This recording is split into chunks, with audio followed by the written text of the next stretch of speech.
বাংলা ভাষায় রামায়ণের অনুবাদ কবি কৃত্তিবাসের নাম প্রচারের উদ্দেশ্যে এবার সাইকেল চালিয়ে অমরনাথের উদ্দেশ্যে রওনা দিলেন কৃত্তিবাসের বাসিন্দা এক যুবক।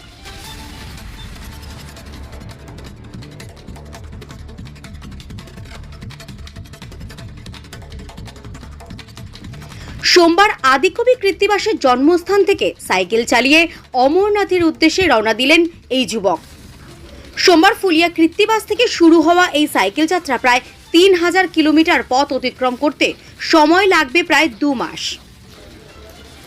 মহাকবি কৃত্তিবাসের নাম প্রচারের এই উদ্যোগকে সাধুবাদ জানিয়ে সাহায্যের জন্য এগিয়ে এসেছেন রানাঘাট উত্তর পশ্চিম বিধানসভার বিধায়ক পার্থসারথী চট্টোপাধ্যায় সহ এলাকার সর্বস্তরের সাধারণ মানুষ।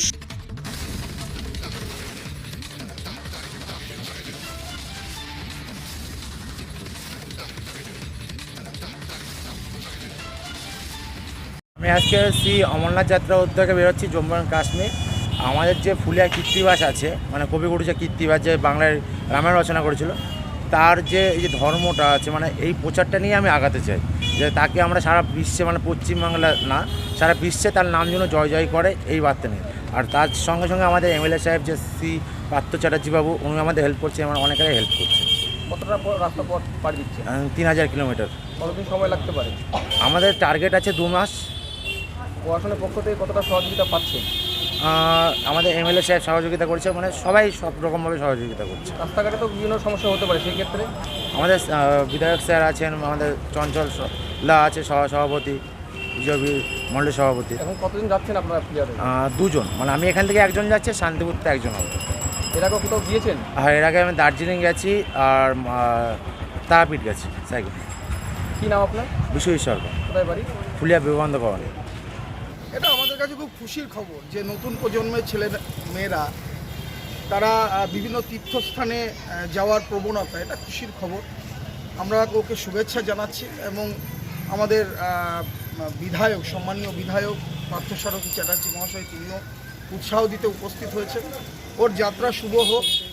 কবি কৃত্তিবাসের জন্মস্থান ফুলিয়া, সেখান থেকে অমরনাথ যাবে, এটা আমাদের কাছে বিরাট পাওয়া।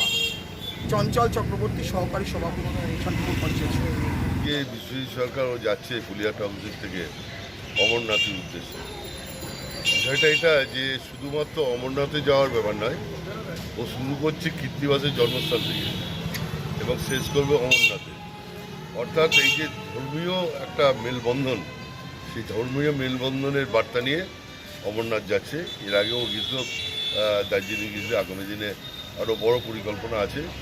আমরা এখানে আজকে জয়যাত্রা শুভ হোক সেই কামনা করছি এবং আগামী দিনে আরও বড় সাইকেলিস্ট যাতে হতে পারে সেই প্রত্যাশা রাখছি। এবং এই যে ধর্মীয় মেলবন্ধনটা এই প্রজন্মের যারা আছে, এবং এটাতে যেটা উদ্বুদ্ধ হয়েছে, আমার যেটা বিশ্বাস বা ধারণা, সেটা হচ্ছে রাম মন্দির প্রতিষ্ঠা হওয়ার পর থেকে নতুন করে এই প্রজন্মের ইয়াং ছেলেরা আছে, তারা আরও উদ্বুদ্ধ হচ্ছে।